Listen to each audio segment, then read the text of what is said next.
what do you think it takes? Like, what do you think the thing is that separates the people who get so close but never become champions from the people who are champions? What do you think that last little 1% is that, you get to stand on the top space in the podium versus any of the other spaces? Yes. You did that quite a bit.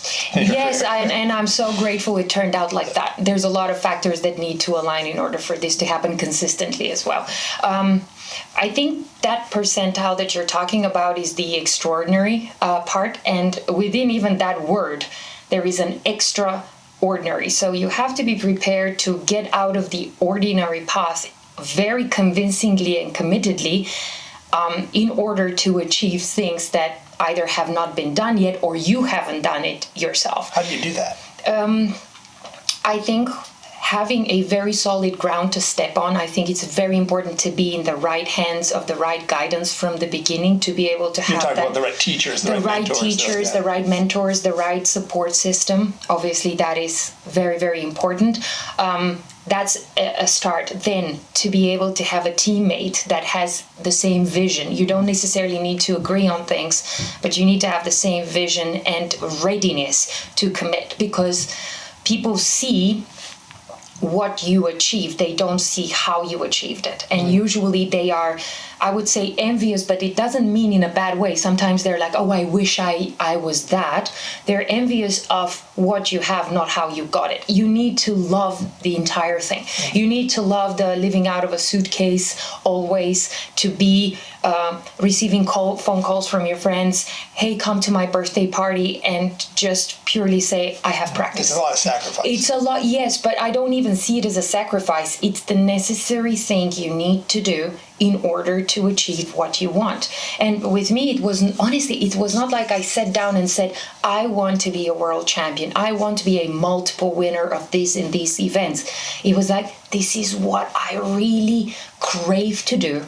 And I'm just going to devote my entire being here in that period of my life to ensuring that I get that joy and pleasure in the process. And I think that the process, that's the extraordinary. You want to love every single part of it. The getting up at 3 a.m. because you have a flight you have to catch, having a 13-hour time zone difference, getting off the plane, landing and performing. Now, we got a tremendous thrill out of that because it was that exciting challenge. If you go ahead and go, oh my God, I have to do that right now, you're never going to really be able to connect with people. Why is that? Why won't you be able to connect if you don't have that? I don't know if you won't be able to connect if you don't have that part, but I feel that because you are excited and hungry and like very, going for it, I think that they can feel that when they watch the energy. The energy, I think that it's like they can catch that in the vibration. We're all vibrating and we have aura around us, and that is magnetically giving a pull towards whoever is there in your presence, and even people that are not even in our immediate presence. I truly believe that. So I think that people know, maybe they're not experts, but they can definitely sense that in the air. They can sense the obsession towards something. Yeah, you have to be obsessed to the highest degree possible, so that you can get to those extraordinary moments. When you say obsessed, what do you mean by that? What does it mean to be obsessed with competing in Latin ballroom dance? Everything comes second to dance. Literally everything. Everything comes second to your preparation, to your dress fittings, to your travels and competitions, preparation. Everything comes second. Even sometimes like phone calls with the family, are put off to the next day because right now this is something that needs to be accomplished. So like you said, it's not an ordinary lifestyle. It is not an ordinary lifestyle, and I think that if you ask anybody successful in the direction that they have chosen, they would completely resonate with that. Yeah. So what do you say to the last few times you competed and you were standing on the top of that podium?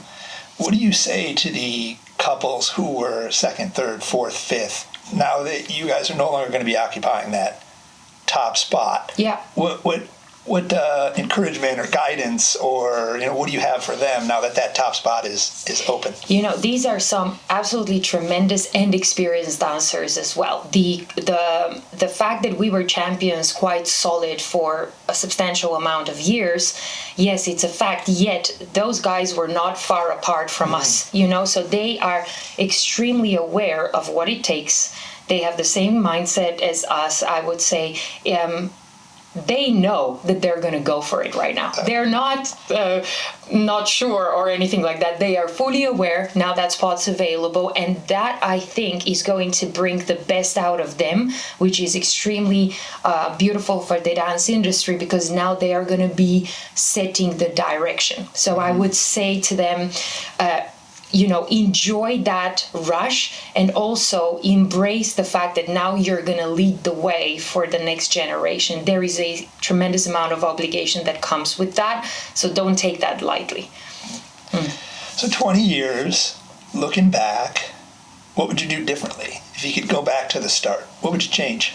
I've watched that question being asked by so many people, and every time I was thinking, when am I gonna get that question myself? And every time I come to think of it, of course I would say nothing I would change, because I think that because of the experiences that I had, now I am a summary of that. I have a certain perspective, therefore I stand confidently in what I am saying because of the experiences that I've had. If those experiences were differently, my perspective would be different too, and that is also okay. So I feel that if we talk about this in a year's time, I most likely will answer my questions differently. And I do hope so, because it's either peeling out the layers like an onion or just adding different experience to that. So I hope I will sound different in a year, 2, 5 from now, because I would be exposed to different experiences and I will be shaping my perspective in a different way. So definitely I wouldn't change anything. Really? Yeah, I really wouldn't change anything because of that reason. I don't know if my explanation supports that, but as a feeling rooted inside, definitely. Everything happened as it needed to happen. Yeah, or it happens and you respond to it. So for me, this is also a mindset that has helped me in the last few years. Things are going to happen. They are a result of their own experiences. Therefore, if I'm fully present and aware, I am going to respond to what happens, not hypothetically respond to what happens. How much overlap is there in actually dancing to what you just said? My intent was to have that viewpoint in everything possible. When you are dancing and competing, it's tested to the maximum degree, because there's pressure, there is expectation and all of these things. But when you have that confidence in you that that's the way to go, I actually feel that you get the best experience possible. So in my last few years of competing, that was actually my biggest intention at each practice and at each competition, to be there and there without preceding expectations, to the point where 10 years ago, I had a routine how I needed to do my morning and my warm-up and this and that every single time. And if I did not do that, then I would feel like I'm off track. The last few years, it was like, how do I feel today? How does today look? Why did that shift? Why that change? And I think it was because I was exposed to different great minds out there that spoke in a very logical sense, which made me realize that that is literally the way to go. Who? Like the one you introduced to me and to us, Michael Singer. Oh, yeah. Absolutely. Yeah, so sure. Once, at the moment, he is a great companion to my morning routine because he does the talks on Spotify. Yeah, I just play him at the background, and whatever he says stays. Something in there stays. And to me, it makes a complete sense, Before... Well, so hold on. Can you, so if people don't know, Michael Singer wrote has written a couple of books, the most popular of which is The Untethered Soul, Yes. which I think you would highly recommend. Absolutely. It's a yearly reread.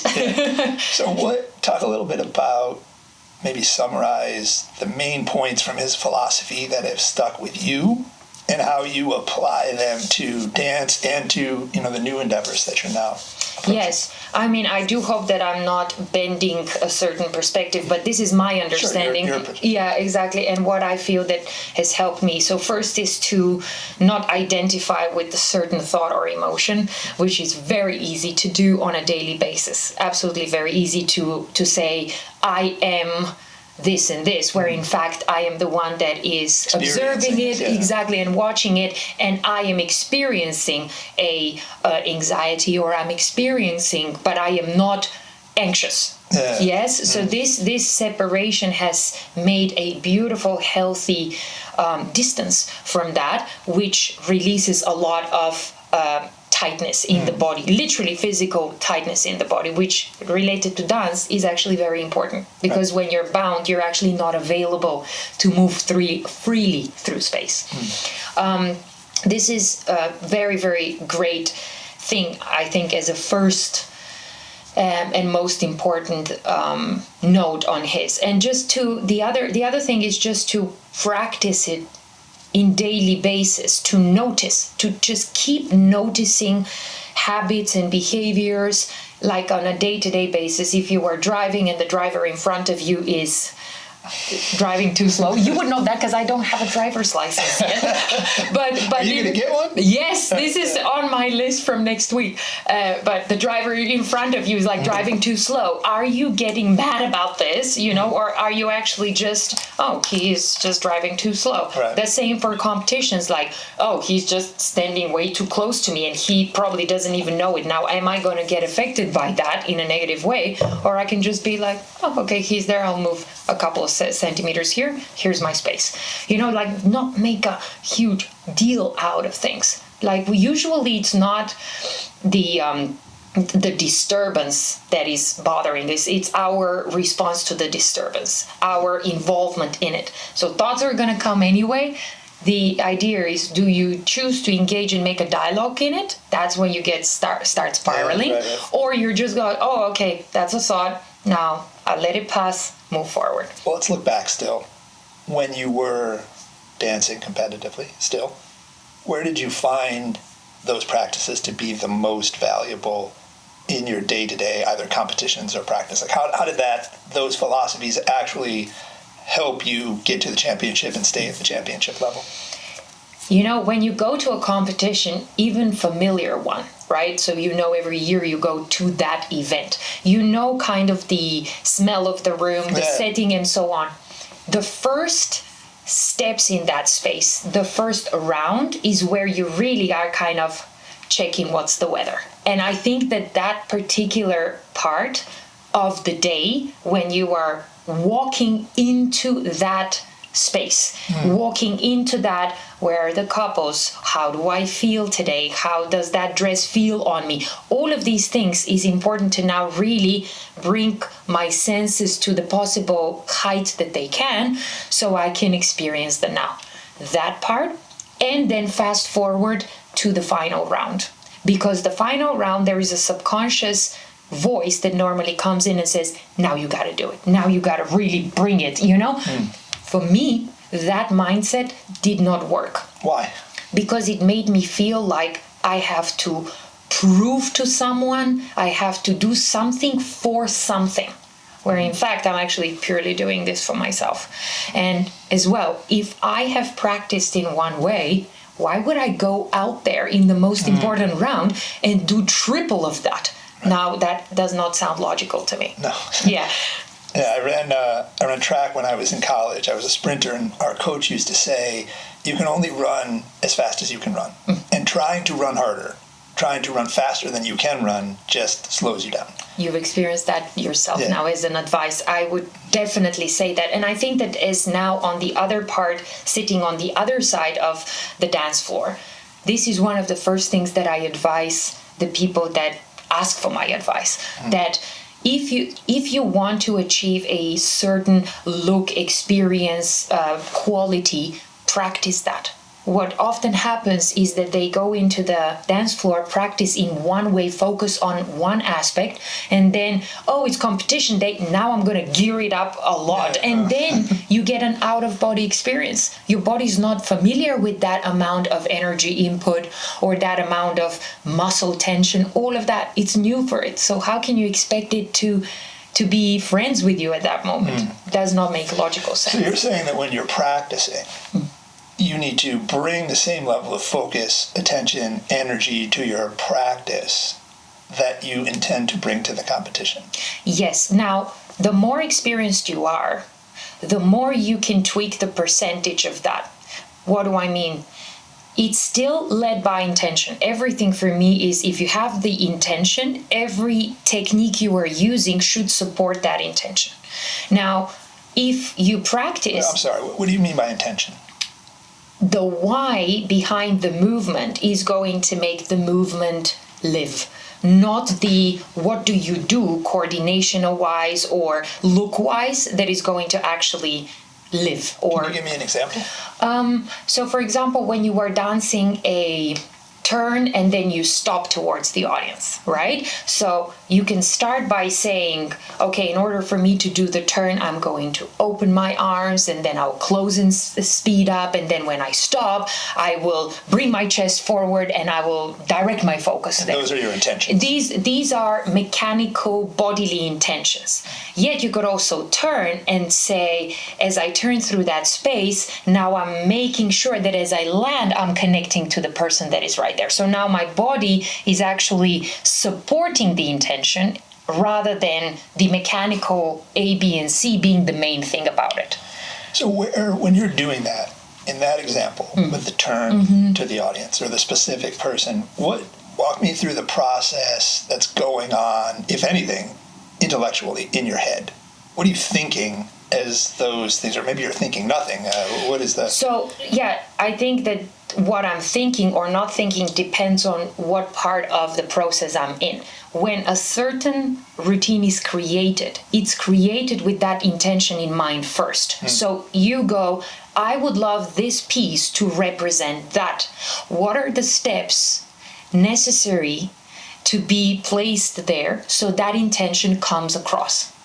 And that intention comes across by the audience getting it, the judges getting it, just in general, the third eye getting it, and as well you feeling that it's the right thing to do. So if you have that intention of connecting, right, then how do you build the A, B, and C to get there? That has to be done as a first thing in the dance floor, in the practice floor. Is it a thing where you've practiced these things so much that when you're getting onto the dance floor, they're almost intuitive, it's in your body so much that we're just pushing play, yes, and it's just unfolding? Yes, I would say that, because in Latin Ballroom, you don't improvise a lot with the choreography as you go onto the dance floor, right? This is something that I think could be introduced in the future, and it's going to be amazing, I think.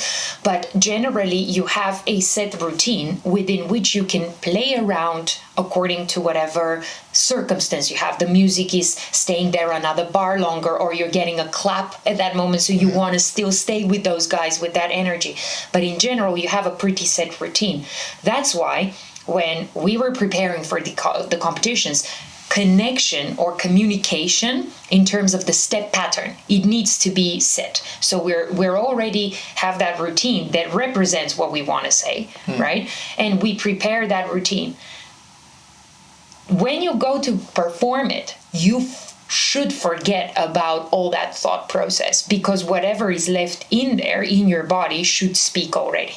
Because if you focus on that, it's going to look way too dry. Focus on what? Focus on the building blocks of how you got there. It's almost like you use the practice for laying the first floor of the house and then the walls and then decorating it. When you do have a competition, it's about now actually inviting people over to your place, entertaining, enjoying what you have actually built.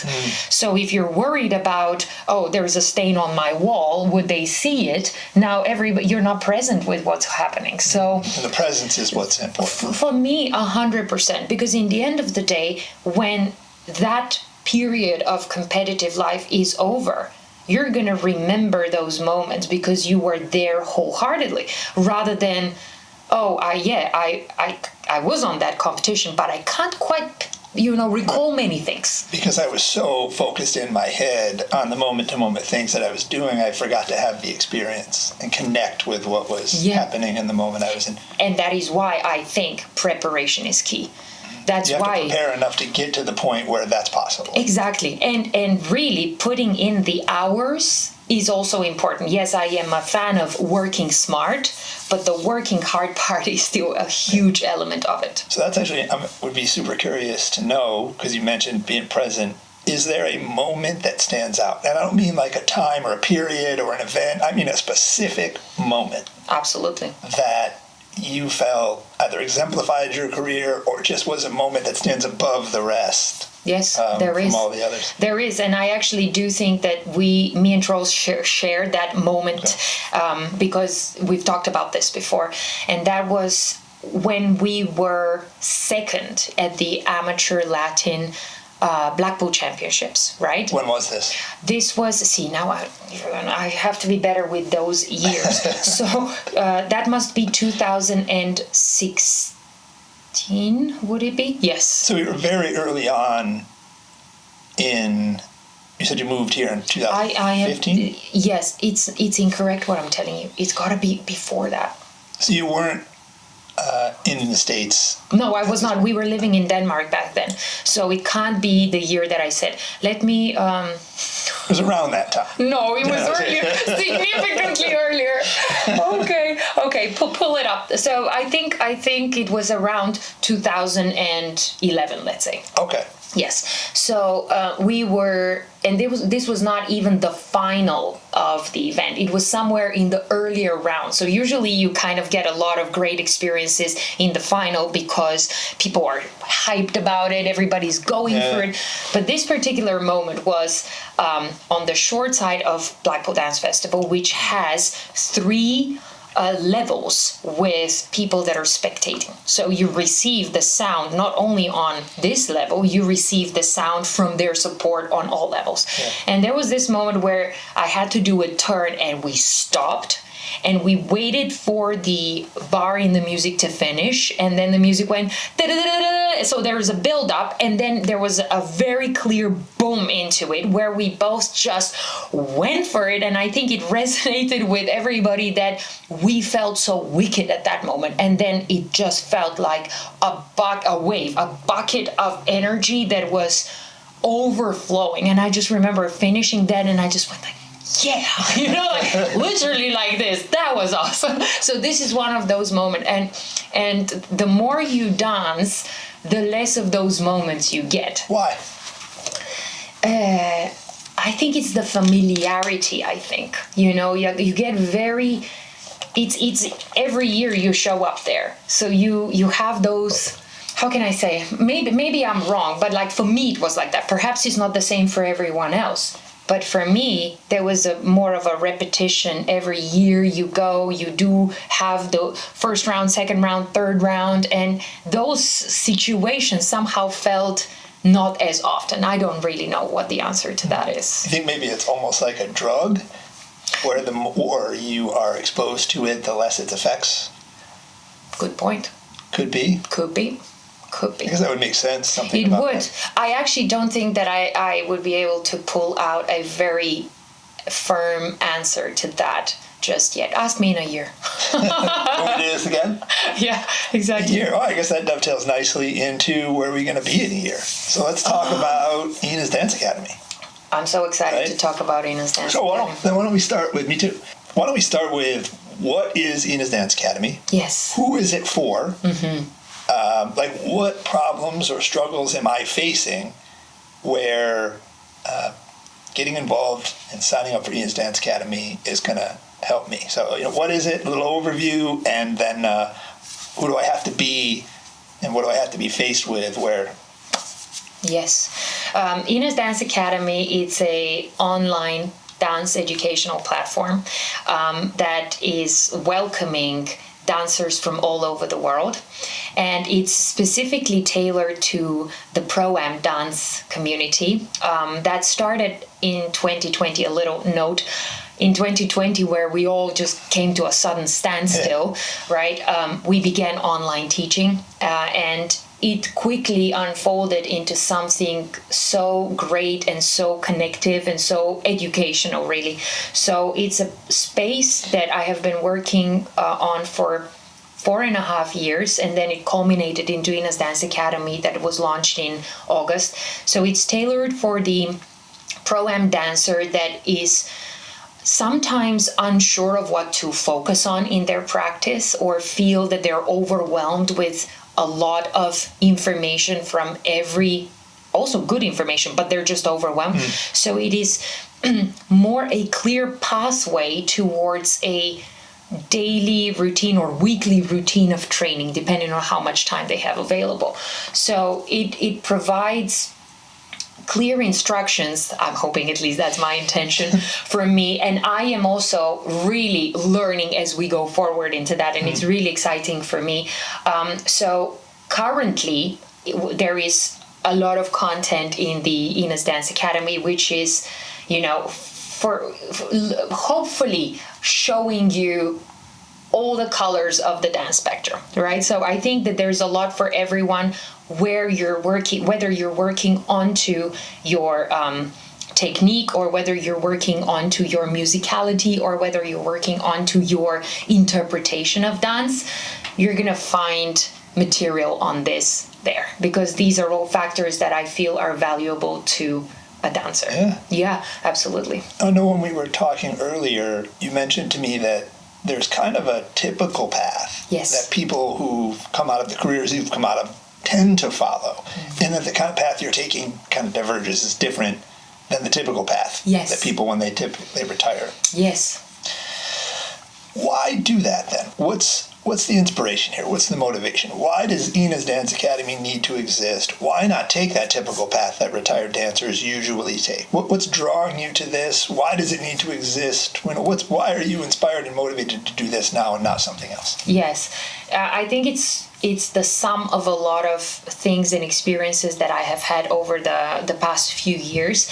And exactly when COVID time was, I was taking a lot of dance classes from different styles of dance. So I received a lot of guidance from amazing teachers of dance, but not in the style that I was doing. So it got me thinking, their teaching style is vastly different from the teaching style that is usually danced in the Latin Ballroom. And that teaching style is usually highly technical, very mechanical, it's very constructed. So you get very obsessed about it because it's so intricate and so detailed, but also sometimes it could get you feel blocked, or this is the correct way and this is the incorrect way. Can you break that down a little bit? When you're saying mechanical, when you're saying blocked, when you're saying technical, what do you mean by those things? So mechanical, I think that it's about body coordination. So in Latin Ballroom, its roots are in the Latin American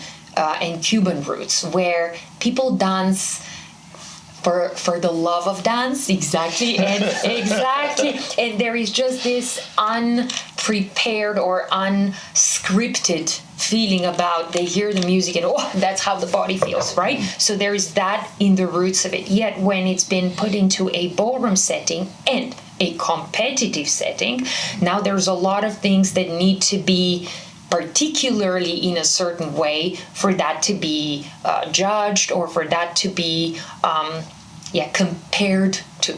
So in order for that to happen, there's a lot of, not rules, but there's a lot of characteristics that the body needs to learn. I understand. Yes. So because it's competition and it needs to be judged, and the judging is subjective in the same way that diving or gymnastics would be, that there has to be a standard that a judge can judge against. And because there's that standard, what you're saying is the typical style of teaching focuses on that and becomes very technical and mechanical because I have to move like this at this time in this way so that the judge can see that and score at a certain score? Well, yes, in a very broad sense, I would say yes. But we've got, if you specialize in one style, that's 5 different dances, and every dance has a particular characterization.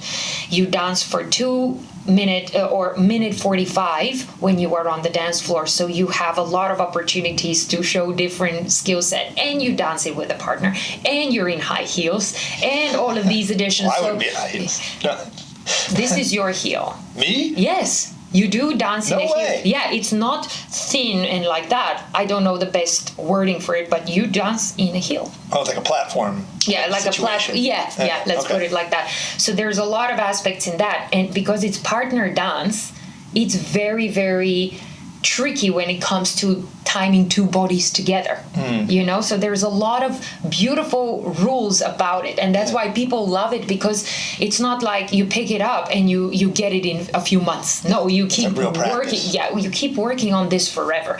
Yet mechanics and body coordination is just one element or one box out of another 5. The other 5 are musicality, performance skills, movement texture. All of these stuff are not necessarily as much talked about, or talked about just by very few people. Why is that? Why is there such a focus on the coordination and mechanics and less of a focus on the other aspects? I don't know, and that is why I want to find out by making sure that I expose myself to the information that will help me, teach or pass that more full holistic experience to them. I actually don't really know, because it's also the way I've been taught, and perhaps based on mechanics and coordination. Yeah, very much so. And then my teachers were probably taught in that way. So if one teaches and then next direct, it just keeps kind of passing itself on and on and on, and it's just a character. To that? For sure, there are benefits. I think that a dancer is a tremendously body-aware person. We're fully aware of at any moment when we are moving, talking, what each segment of our body is actually doing. We're very aware of what the body language is and what does that really transmit. But I don't think that we're always aware of the other elements as much as we should be. And I could only kind of grasp that whenever I was exposed to these other dance experiences. Got it. So when a pro-am dancer is learning, you're saying typically their education, the teaching, the practice is focused on these technical, mechanical aspects of dance, and can have a tendency to neglect some of the other aspects. Yes, typically.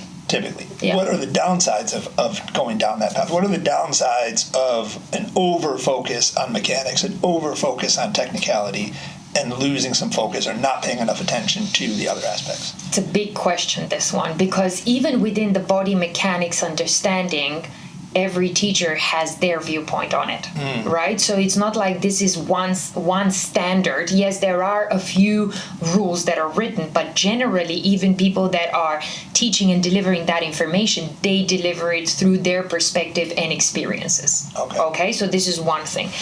Then the challenge is that it's also, because it's so overly detailed, it could also be so overly stigmatized that this is the correct way and this is the incorrect way. Whereas, big picture, dance is about interpretation.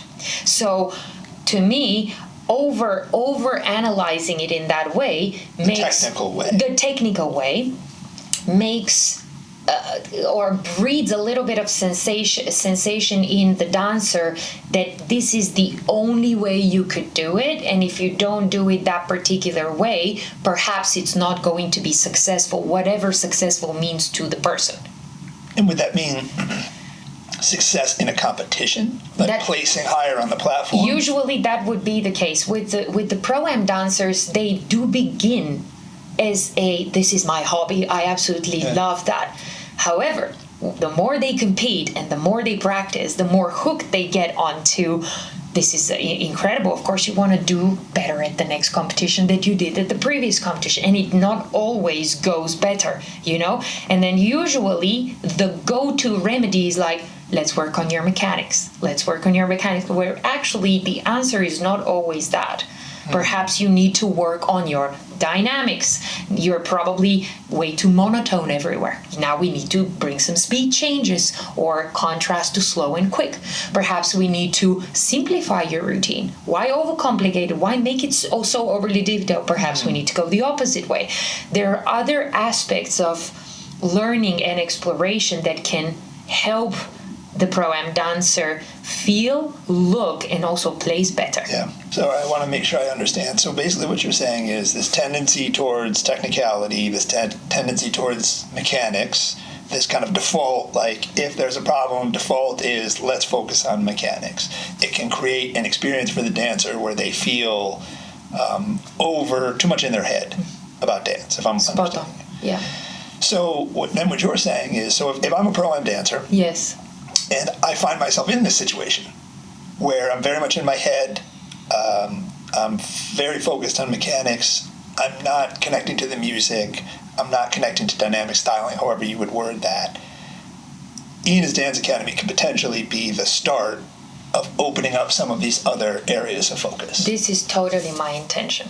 100%. And it's a yes to that question. So how do we do that? How do we help a pro-am dancer who's maybe got a great technical background, but needs to start expanding their focus into other areas? How do you help them with that? Well, you shift what they focus on.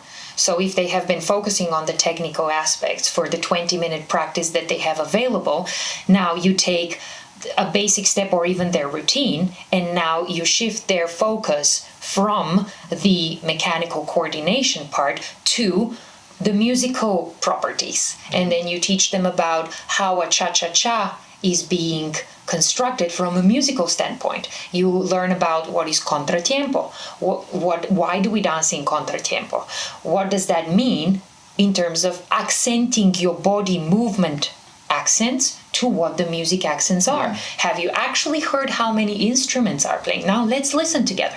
Here in that particular piece of music, you've got this and this amount of instruments that are percussive, this and this amounts of instruments that are contributing to the melody. Now, what do you normally do on that beat? Oh, I normally put my hip to the side. How about in that very moment, you think of surrendering your weight to the ground, enjoying the length of that beat. You know, it's also very much about the lingo that you deliver that message. I mean that they need to be invited to explore, to be kept curious. Why don't I explore if I'm a pro-am dancer? What's holding me back? Definitely your mindset about it. What is my mindset? Usually when you're a pro-am dancer, you operate under the premise that you know very little. But it's actually surprising how much tacit knowledge any person has. Dance is a very instinctual experience. Not everybody dances well, but there is definitely a certain response. Like we were making sounds and movements before we could speak. Sure. So I think that that's something that we shouldn't be forgetting. A pro-am dancer should be committed to following the instructions of their teacher, yet they also should have a certain trust into their instinctual experience towards a movement, because more often than not, they are actually on the right path when they're guided by that.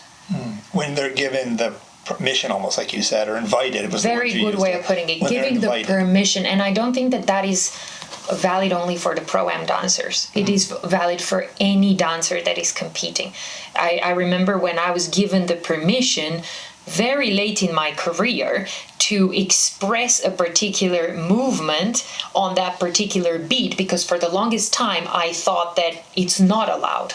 And then I heard it from somebody that said, actually that beat is there for this. And you feel that relief. Oh my God, I've always felt that, but like I never felt like I could do it. Thank you so much for letting me. It's just that little light switch that happened. So it's all in the head. Interesting.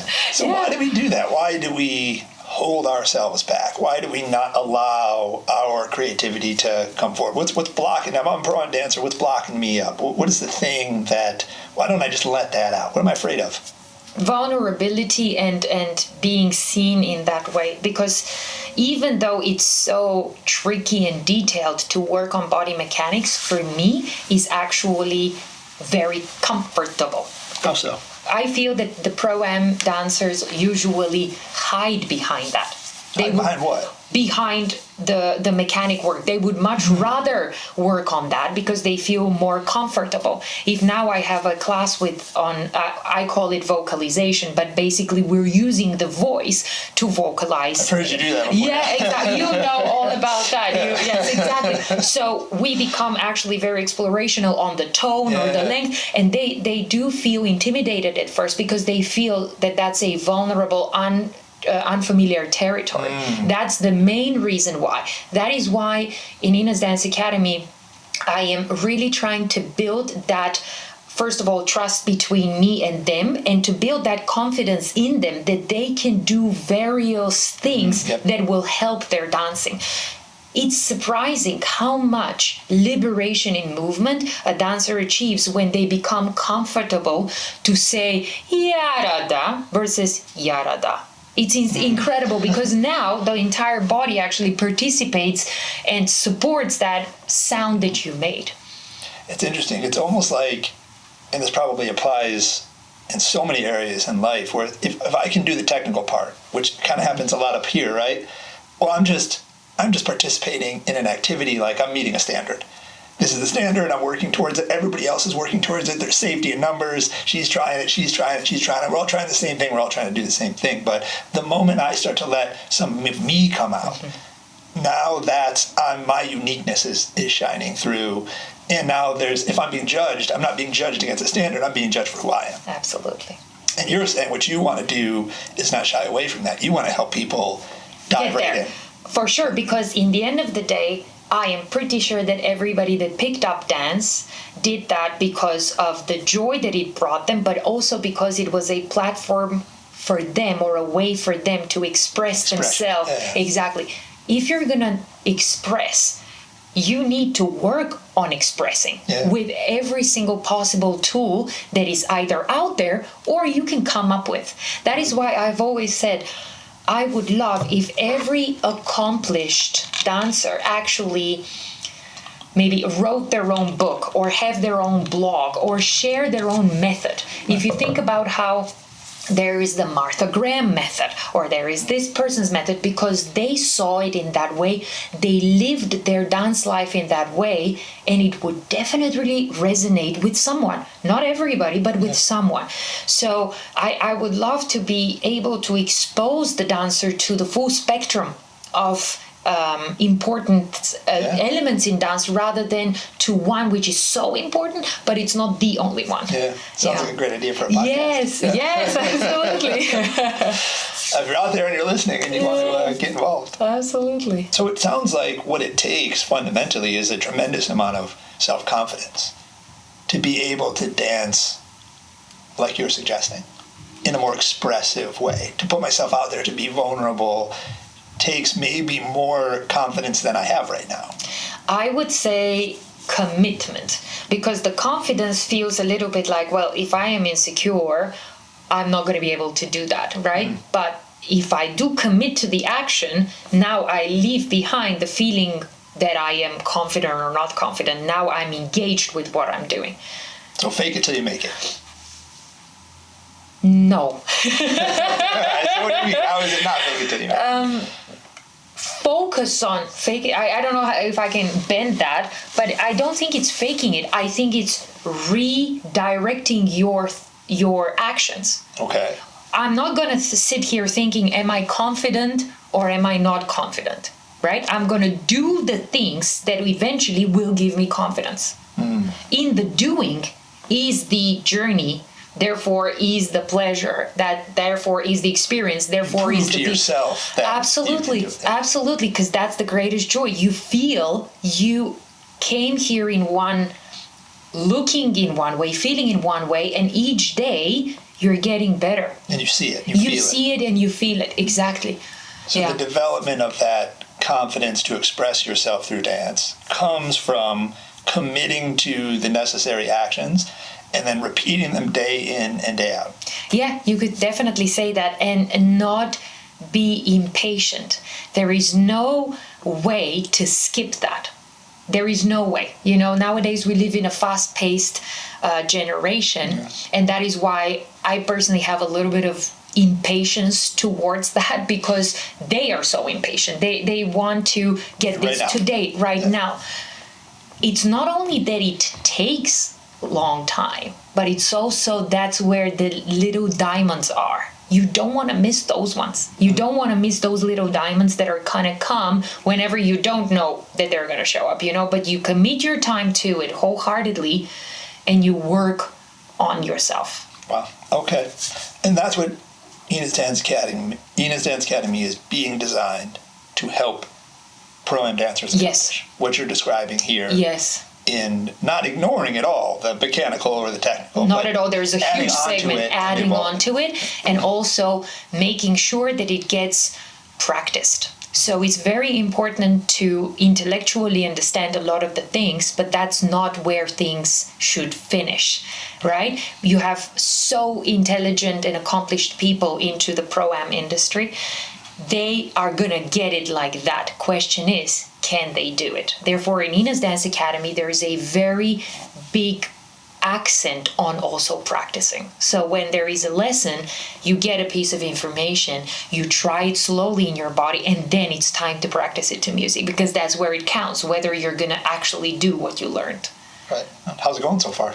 I love it so far, and I think that the students love it as well. The feedback has been wonderful, and the academy is growing every day. So I'm absolutely honored to be in this position. What other options do I have, right? So now I'm this pro-am dancer. I understand what you're saying, and I'm connecting, I'm relating, I'm thinking, yeah, that sounds like me. I'm having those struggles, I'm understanding.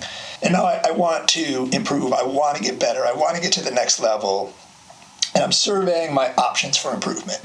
And Ina's Dance Academy is one of those options. Yeah. How does it compare to the other options? Why shouldn't I just join a dance studio, take in-person lessons, or some other, how does it compare to the other solutions that are out there to the problems that I'm having? For me, it's a great addition too. I think it's beautiful to be able to experience dance in person because in the end of the day, that's where really the magic happens. But Ina's Dance Academy is a very close confidant. It's a very close buddy that is always there for you to check in with, to practice with, to have that experience with. And it's literally in your pocket. Yeah. So I think that it's not one to be excluded. It's a tremendous addition to. Okay. This is at least how I view it. Yeah. That makes sense. Yes, and I'm dancing with you guys. So even though that it is an online experience, I am seeing you through that monitor. I can see you as we dance, and I hope that you can see me. We are connecting as we do that. So it's not like you are there on your own in your room with the monitor. No, we are having that interaction together. Right. What's your favorite aspect of it? What are you enjoying the most about working on this, working with students? What's inspiring you the most about Ina's Dance Academy? Definitely the being able to not only be part of the process, but be part of what they share in their process. They're very open about the steps that they're taking. And it's also in the academy, there's people that have been there for a long time. So you could track and trace where they were, where they're now, and they also share where they would like to be. So that process is extremely rewarding and very precious. And then as well, it is my personal challenge to become better for them, because I have to change my perspective completely in order to be the best guidance for them. So how do you feel your perspective changing? Whilst I was competing, everything was from the Ina, the competitive ballroom dancer's perspective. So even the classes I would teach or the lingo that I'm using is always from my perspective to them. And they, of course, got it because it is still a very valid point and exciting, and I'm passionate about it. Now I feel that it's always with them in mind. It should be from their standpoint, and that's how I can nurture and help them. And that is still very fresh for me, and I am so excited about it because I feel it's a new exploration. It's a new experience for Being me. the teacher first and not the competitor. Yes, but use what I have learned as a competitor and also be open to them that it really is not a straightforward line. Being the competitor, yes, I've had the most successful career possible, absolutely like unthinkable of, but wow, have I had also these uncomfortable moments of like I wanted to be better there and it didn't quite work out, moments of frustration and all of that, to be open to them about it so they can resonate. Let's see where it continues, but what I can guarantee is that the commitment, the openness and the love towards it is just going to get bigger and greater. Yeah. I'd love to talk a little bit about, and this is the part I'm been most excited about, like teaching, coaching. Yes. And your kind of mindset and perspective and philosophies on that. I remember we had a great conversation that one day where you explained to me that basically there's these three, you're conceptualizing three aspects of dance. And it was the intellectual part, which I guess is the technical, the mechanical. That's right. And then the body part, yes, which I guess is the emotional, the energetic part. I mean, obviously you tell me how wrong the words I'm putting in your mouth are, but but then there's the third part, which is the part that's outside of you, which is the music. Yes. And how your vision is for yourself as a coach, as a teacher, but as for Enos Dance Academy, is to unify, which is the word that you like. I love that word. Those three aspects. Yes. That's good. You talk a little bit about that. Talk a little bit about how you are conceptualizing those three things, and then how when you're working with someone, how you're keeping all in mind and trying to do that unifying. I do remember that conversation, and you really pulled it out of me as we were talking, to the point where I didn't even know that I could verbalize it in the way that I did back then. But I do remember clearly about that holistic approach, that one needs the other, needs the third. So what are they? Talk about the three different things. Explain it. Give me the overview in your words. Yeah, so it's almost like there is the head and then the heart, right, and then the music, which for me, music, I grew up in a very highly musical, appreciative family. Like there was always music, and you probably too. And it's such a gift. I was exposed to all sorts of music from an early age, and I was also being pointed towards how much value the different styles have. So within me, that's why I picked up dance, because you don't need music to dance, right? And here probably people will be like, what do you mean? Yeah, I think it's just because it's such a beautiful carpet to step on, like we love music, the energy it presents and so on.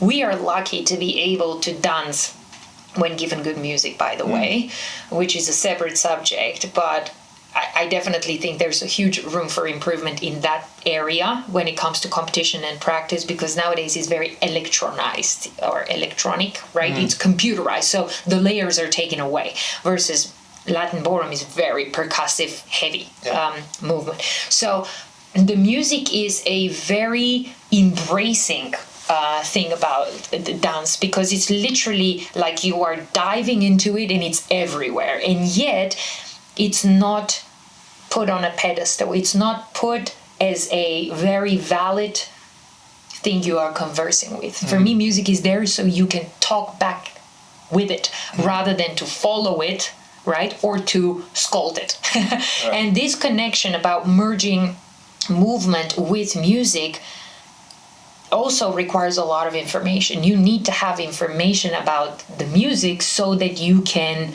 speak with it on the same language, right? If it's almost like the music has its own way of saying something to you, you need to be able to recognize all the subcategories inside. Right. Yeah. And then the intellectual part is exactly that important thing about dancing with a very clear focus on what you're doing. You need that body awareness, how to coordinate, how to work on those elements. That's really, really important. And then there is the heart part of it, which is the you, which is the one that we actually want to see the most, which is your interpretation of it, your experience of it, your view of it. Yeah. How do you combine, unify, merge those three elements effectively? This is a very big subject. It's a beautiful question, and it's yet to be fully discovered, but it's definitely on my mind a lot.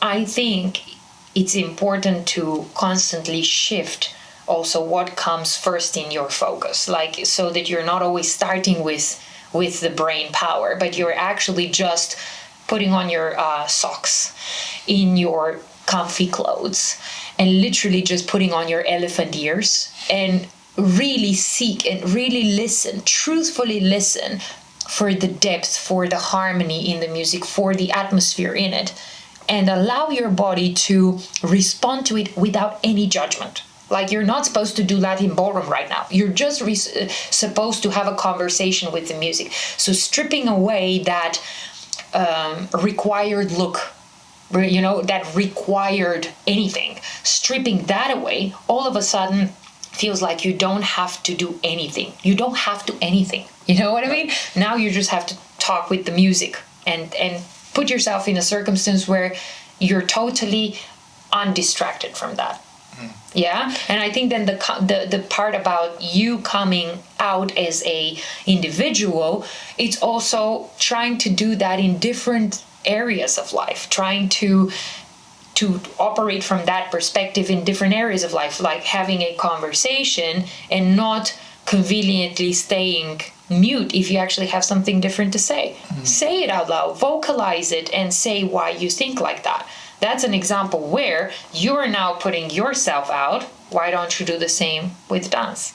Versus trying to just adhere to some standard. Exactly. And you're seeing the cross between people do it in dance, people do it in life. Yes. There's some standard I'm supposed to achieve. I'm supposed to be this type of person. I'm supposed to dance this type of way. Yeah. I'm supposed to say this type of thing in this type of situation, and it's all very intellectual. Absolutely. And you're suggesting, like, let merge who you that. are. Yes. Yeah, 100%. Because isn't that life imitates art, art imitates life? I mean, this is literally what we're talking about now. I know that earlier on in my music career, when I would sit down to practice, it took a while for me to notice that the process was, okay, I'm learning this piece and I'm practicing. And as I'm practicing, I'm actually just judging. The moment after the strum occurs, I'm judging the quality of that strum. Yeah. And usually judging it critically. Right? Absolutely. Feeling bad about it. Yeah. So what's actually happening is, in the present moment, rather than being connected to the music, I'm focused on my judgment of what just happened. It's already gone, passed, by the way. Exactly. Right? There's nothing I can do about it. Exactly. So is that something you see happening in dance with people, where as they're moving across the dance floor, rather than being locked into the present moment and expressing themselves through dance, they are judging what just happened, and usually judging it negatively? Like, is that a... Yeah, and I wouldn't even exclude myself in that, like, I resonate with that statement as well. I have done that many, many times, to the point where I would say, it's going to sound drastic, but it really is like that. Sometimes you see that dancers use their bodies to transport their head across the floor. Their thinking head, and you could see it in that, like, blurred vision of theirs, like, they're not quite there with you, they're lost in thought. And what a missed opportunity, because you're actually out there to enjoy your movement versus you're actually having an internal dialogue about what you just did. And it is true. It's very often a judging in a critical way. But I think that this is also very important from the educator's perspective, to make the dancer fully aware of their strengths and to equally work on their strengths while they are also improving what they're actually weak in. I don't always know whether the student is aware of what they're actually great at. In the learning process, they need to be made aware of that, because that's actually the power they step in. So if you remove that and you just give criticism, of course insecurity is going to arise. And then the competition result doesn't, happen the way they want, and then this and then that, and then you lose that joy in it. I want to actually come back to that, because I have one of my favorite books has a quote in it, and I wanted to ask you about it. But before I do that, the problem you're describing, the being lost in your head in the present moment, judging yourself critically for what already occurred, even though it was only moments ago. How do I So let's say I'm listening to this and I'm thinking, man, this is me. that's me. That's exactly what I'm doing. Right. What do I do about that? Okay, you made me aware of it. Now what do I do? Well, the great thing about dance is that you are actually physically moving. So there is a lot of physical sensation that you are experiencing as you dance. The fastest way to jump back into the now is to connect with your senses, whether that is vision or touch or hearing. So the moment that you feel like I am transporting my head with my body, right? You are aware of that. Don't judge that. Okay, fine. Just I know. Next thing you're judging. Yeah, exactly. Now I'm judging that. I'm in my head, right? Let that be. And now refocus your attention onto the physical sensation of how, let's say, your ribs are pressing against your skin. Now all of a sudden you make it about an experience that is currently happening. Therefore, you're bringing yourself in that very moment that is happening. You could use your eyesight for that. Truly see who's really there in front of you without asking them to respond in any way. Just purely look and see, right? All of these are there for us to use for free. Connect with your breath. That's the greatest gift that we have and the one that we neglect so often. The fact that there is an internal, that's how I love to sometimes think of it. We were dancing in our mother's belly because we were expanding and contracting as we were growing. So this is your dance partner for life, forever. So why not connect with that? Breath is there for us to enjoy it. So these are things that I think would recommend and I would recall connecting with and then bringing myself into the now. So that's how I get from the intellectual to the body, how I get from the mind to the heart. How do I make that next step outside of myself? Into the musical realm, you mean? I think that's the one where people are surprisingly not very intimidated by, because the music makes you do some awesome things and also some crazy stuff with your body. Usually when you're being unsolicited and you're just listening and responding, some typically weird things can happen in the body, but you always can tell when that was a spontaneous response.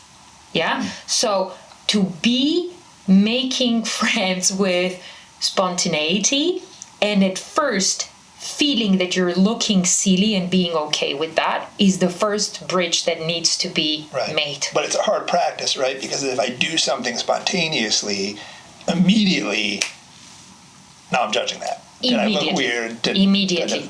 And that is why I think an example should be set by the people that the students are looking up to.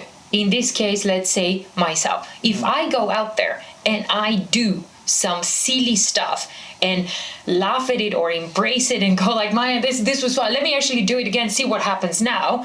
Now you're showing them that this is totally okay. That we all do that. And actually, we're having a ball as we do that. Right. And that's where that love for movement in music stays forever. And now you have a great relationship with that instinctual response, and you're actually craving it because it is so truthful. Right. But I do want to compete, right? So how do I blend that back to, excuse me, the fact that there is a standard that I have to adhere to in order to compete and move forward in competition. So how do I put all this together? How do I blend it all so I can end up on the platform and have the experience? Yes, well, of course, hopefully, the routine that you are dancing is constructed so that it gives you the opportunity to respond to whatever happens in the music, because the music is specific. It's not like you're all of a sudden going to get a classical music. Do I know the music ahead of time? Is that you don't know? No, you know the structure of the music and you know which dance you're going to dance, but you don't know which track you're going to get. Okay. So is it a track I've never heard before, or is it like from a pool of music that I would be familiar with? It will be that 95% of the time you would recognize at least the energy of the melody or liken it to something. If you are participating in a live band experience, you usually know what band plays what style. Okay, so this is always great because there is the Ross Mitchell Band and Singers versus there's Ashley Frolic's orchestra. They have a completely different sound. Therefore, you already know what the sound evokes, but you don't know which exact tune you're going to get. Yeah. So what was I talking about? I was asking you how you blend all that together in the context of competition. So that we can do this intellectual body, heart, music unification, keeping in mind that I would like to compete well. I would like to adhere to the standard. Yeah, well, that is where, as I said, constructing your routine mindfully about these important elements, like having steps that represent the beats that are always there. You don't know how they're going to be played, but they're always there. So the count of 1 is always about concluding the bar, and the count of 2 is always about precision and shortness. So in your cha-cha-cha, you have to have the setup like that, so it already looks within the required look. But yet, whenever you do that precision, do you want to make it through your upper body? Do you want to make it through your lower body? Now, how you do it is much more in the now, but what you do is setting yourself for success. Yeah. I don't know if that makes sense, but like to me, in my mind does. Which kind of brings us back to what you started talking about a few minutes ago, which is your philosophy around teaching, how you do that specifically with someone.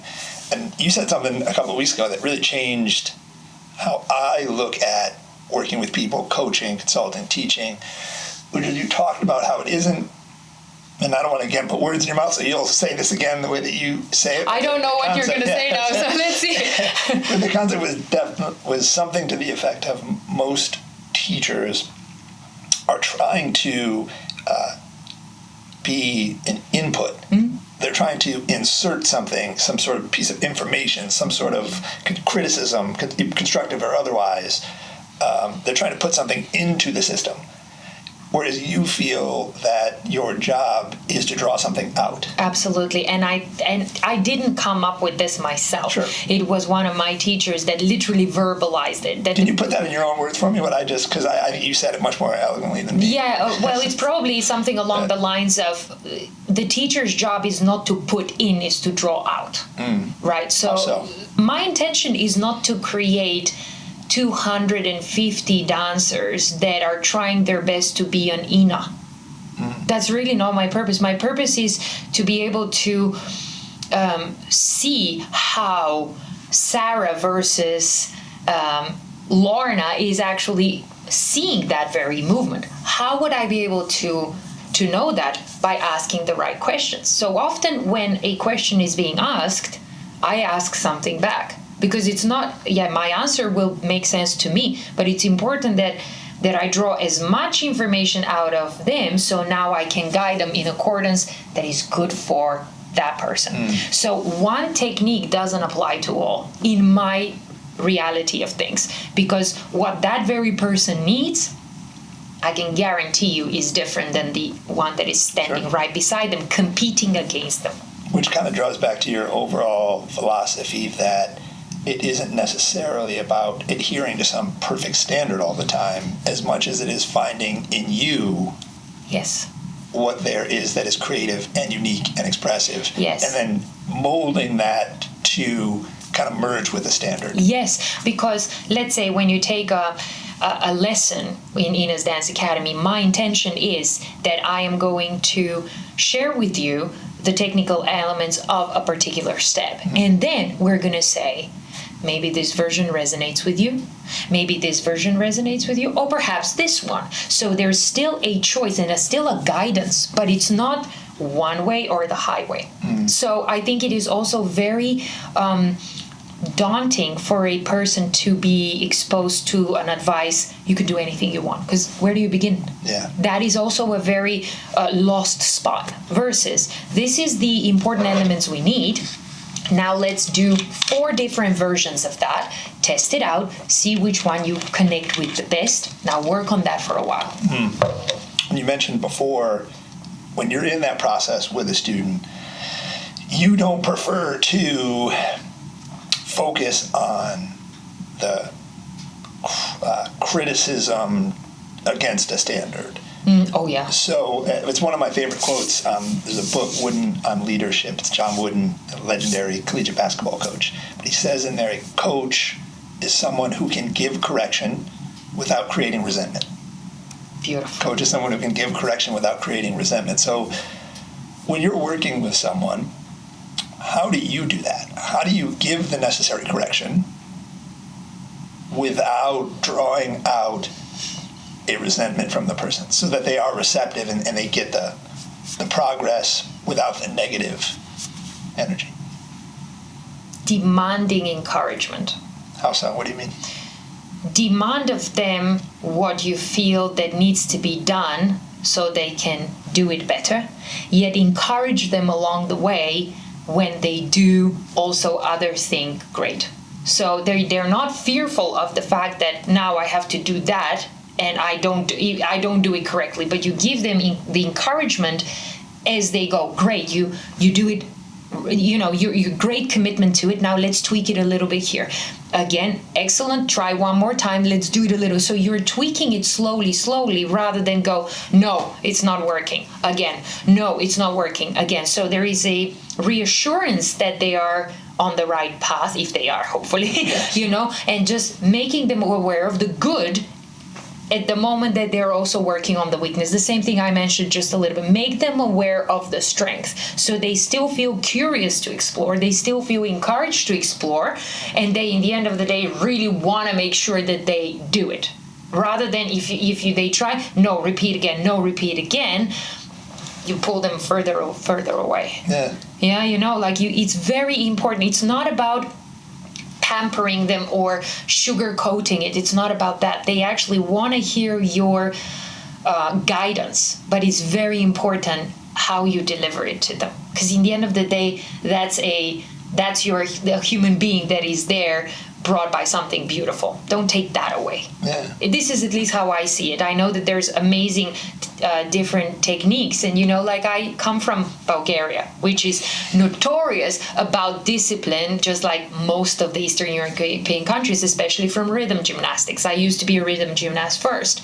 There's no space for the amygdala. Everything is prefrontal cortex, and you just do it, you know what I mean? You do know, and when decisions are made, you should make decisions out of the logic, but the emotional part is a very important part in a dancer as well, because that's where a lot of the creativity also comes from. Yeah, I'm not getting the impression that it's your opinion that none of the intellectual is valuable. That's not what you're saying. You're not saying that we eliminate the intellectual, technical, mechanical part. Not at all. What you're suggesting is a more integrative, holistic approach. Isn't that a nice word, like holistic, unifying? It's like these are the words of this year for me somehow. Yes. Yeah. So what's inspiring you the most right now from a vision of the future standpoint? Where's this going? What do you want it to become? What's your intention, maybe we should say? Yeah. I would love it for it to be a place for guided exploration. You know, like, what does that mean? That means that it's going to be a place where you go to discover new things, but be guided clearly on the way of how you discover it, so you don't feel like you are wasting precious time. You know, it's very specifically designed that you are exploring, and it's almost like a treasure hunt. You know, you go from here to there, and you know you're going to get to the end point, but you got to do all of these exciting steps prior, and you keep excited as you do that. Yeah. What do you want people to know about you? You know, you've kind of been within this community, you've achieved a certain level of notoriety and attention, and you become a popular figure, and you have a lot of people who know you and like you and trust you. And when I feel like anytime an audience gets big like that, just naturally, it's hard to personally connect with, you know, tens of thousands of people. What do you want people to understand about you that maybe they don't right now, because they haven't had the opportunity to get to know you like I've got to know you. They just know the Ina on the dance floor, you know, on the podium, getting medals hung around her neck. Like, what do you want people to understand about you and what inspires you? And yeah, well, first of all, I think that deep down inside, I'm also a little bit of a goofball in general. And for example, I absolutely love stand-up comedy. And I feel that there's so much to learn from stand-up comedians, because those are people that are really brilliant on the timing, delivering something that has a tremendous reaction. They test everything for thousands and thousands of time before actually putting it out there. So there's a resonation with them too. And I have huge respect for, so everything that is out there with stand-up comedy, I've seen it. Yeah. I love it. It's awesome. You know, that there's so many things that I feel that I am a beginner at. I would really love to tell them this, because of course they know me as an accomplished dancer who, you know, dedicated their life to that. And when you're dedicating your life so drastically into something, you're also not dedicating your life to other stuff. So my viewpoint on that is that I'm so excited to be a beginner again into so many things. I don't have a driver's license. I need to learn how to drive. You know what I mean? Things like that people are like, how can you be at that age and not? The circumstances were like this. You know, I lived in Italy, the studio was in front of me. Then I lived in Denmark, everybody was biking. Then I lived in New York City, everybody takes the subway, you know? So it's just things like that.